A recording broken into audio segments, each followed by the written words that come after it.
Can I just ask for a show of hands? How many people do we have from Auckland here today?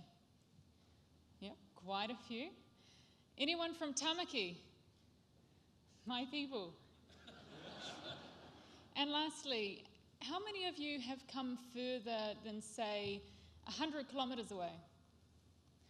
Wow, that is a big compliment to us and to you.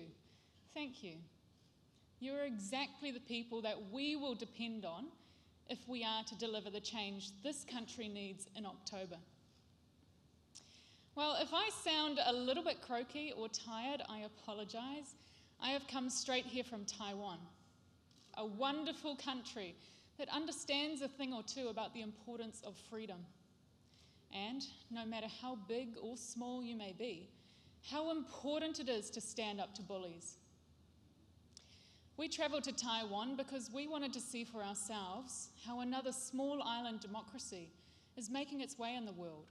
They fought the COVID the smart way with less restrictions. They diversified their economy to become the leading manufacturer of silicon chips. They transitioned from dictatorship to democracy. Some days I feel like that could be useful for us too. And I especially went to stand beside those who share our values, those who care about democracy, the rule of law and freedom. Because the flame of liberty is hard to light and it's so easily extinguished. What I got was a country that lives in the real world. They know the CCP are testing their air defences every day. They know an invasion could happen, but they don't dwell on it. They're not busy being victims. They're busy building their lives, their homes, and their businesses against the odds. And their government encourages that attitude. Case in point, when COVID hit, Labour, New Zealand First, the Greens, they set up a website so you could dob in your neighbours for breaking the rules. Their government set up a website so people could suggest new ideas for dealing with the pandemic. And the government actually listened and did some of them. That, in a nutshell, is the kind of leadership New Zealand could do with. Leaders who encourage, leaders who listen, and leaders who act. The bottom line is, our message to everyone here who cares about freedom, accountability, and the rule of law, we in ACT stand with you. We will stand up for you. And we will never be cowed by bureaucrats or bullies in telling the truth at the top tables of power anywhere in the world. Now, it's a long way from Taiwan to Tamaki, but in a funny way, many of people's concerns are just the same in Taiwan and Tamaki, in Timaru and Twizel. Each wants only the best for their kids. Each wants a place to call home. And each wants an interesting and well-paying job. Whether you live in Taiwan or Tamaki, you are struggling right now with turbocharged inflation.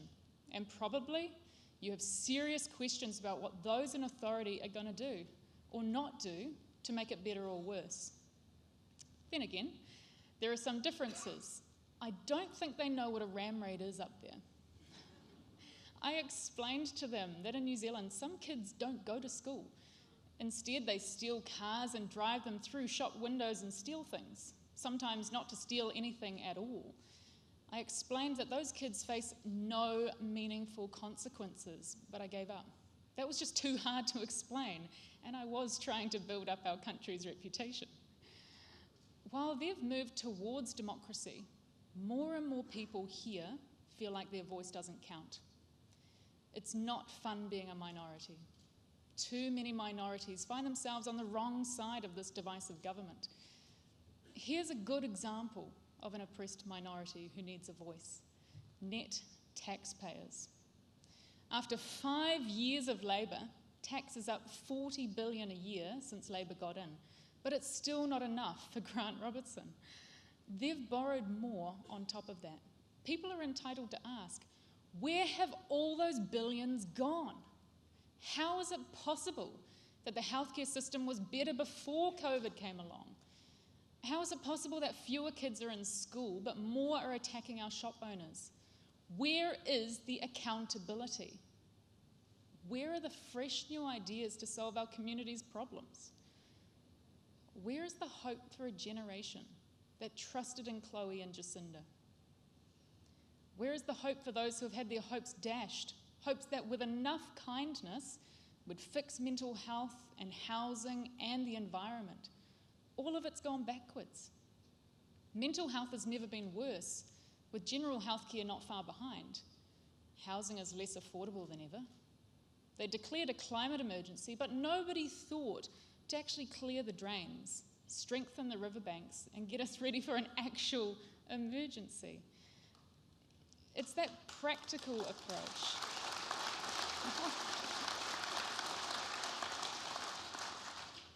It's that practical approach, and dare I say it, an economics degree that would have helped them achieve their high ambitions for New Zealand.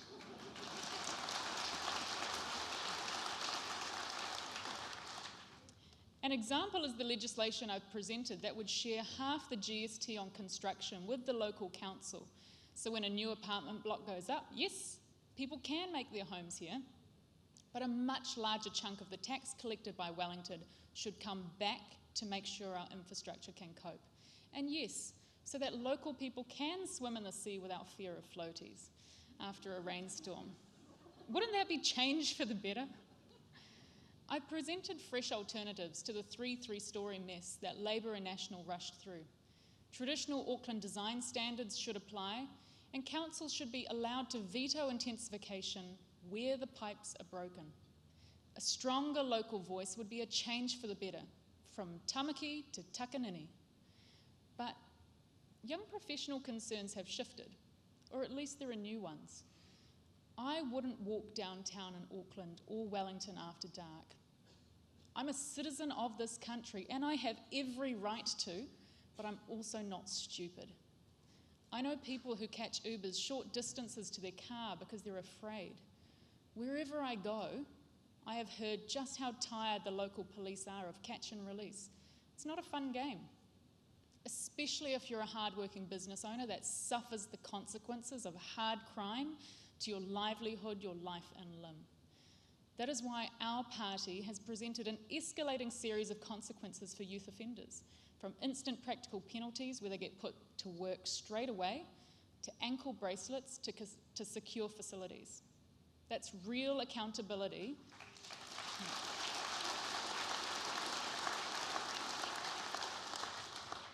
That's real accountability for the criminals who make locals' lives a misery, and that would be change for the better. So friends, let's make that change happen together. To me, and I believe many of you, these ideas come quite naturally. Cause and effect thinking, reward and consequence, free enterprise and careful economic management, personal freedom to be who you want to be, and say what you believe without being cancelled or judged. After all, the best antidote to bad ideas isn't censorship or cancellation, it's better ideas. Those are the values that I learnt from my parents who were small business owners. They're the values I learnt on the factory floor in my first job. And they are the values that helped me to buy my first home in my 20s. No, not with the help of the bank of mum and dad, but from a school of hard work and the academy of a bit of sacrifice. It can be done. Like many in my generation, and please do not walk out in horror, I voted Green at university. After all, which genuine Kiwi doesn't care for the environment? Who doesn't want clean streets, clean beaches, and a secure future for those who come after us? But as so many of my friends and contemporaries ask, why exactly is cancel culture, identity politics, state control, and bullying a mandatory part of that bargain? And why, after decades of promises and targets from successive governments containing red and blue and green, are we no better off? Why is it the only thing we've gained are more crow's feet? Speaking of aging, many of my friends hope to become parents. They're not, though. They're finding the housing market is the best contraceptive around. although it's even more expensive than even Labour make out in their gutter politics. People who want to do the right thing, to bring up kids in a safe, warm environment, are finding it harder and harder every year. I know my friends will get there. Like me, they're knuckling down, waiting, saving, sacrificing. But then it's time to think about education. And when they see an education minister become Prime Minister, despite an attendance rate at our schools of just 47%, they quite rightly ask, what on earth is going on? In our neighbouring countries, they get worried if attendance drops below 80%. Is an ideological war on charter schools, quite possibly the best ladder of opportunity we have for talented but disadvantaged kids of any ethnicity, really the answer?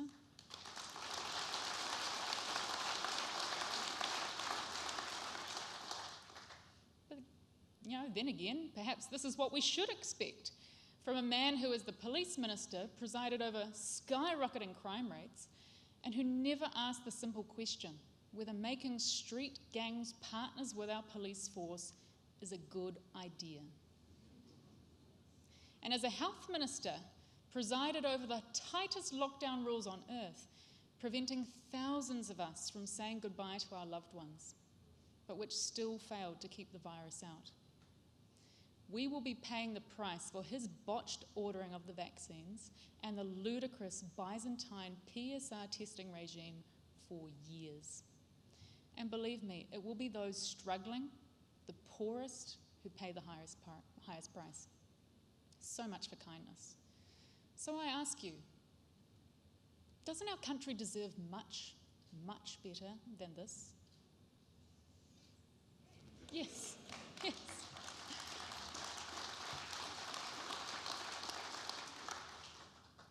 My passion while studying was economics. I'm currently Parliament's only trained economist.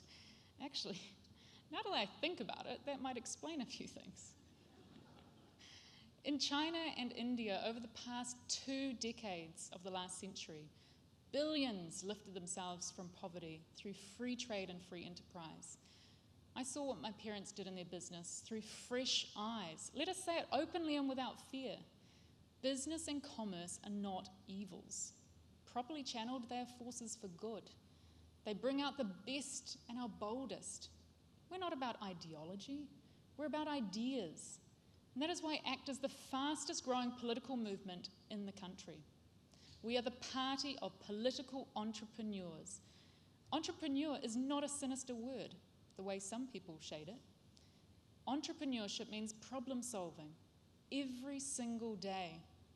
I grew up with it in my family, and I see it everywhere when I pound the streets and sidewalks of Tamaki. And we need more of those people in our politics, not fewer. So that's why I came to the snake pit of Wellington. Firstly, to help businesses fight for the freedom to solve their customers' problems. I got to see how Wellington worked. Then David Seymour asked me to come to Parliament and get help with the End of Life Choice Act. Now, you may not agree with it, and that's okay. We are all grown-ups here. It's about choice. But I'm proud that every year, hundreds of New Zealanders facing some of the most unimaginable suffering now have the dignity and pride and choice about how they go and when they go. That is an example of the kind of change for the better that transcends the old red versus blue divide. It showed us what one young, talented MP can get done alone. Now just imagine what we could do with 15 or 20 of them.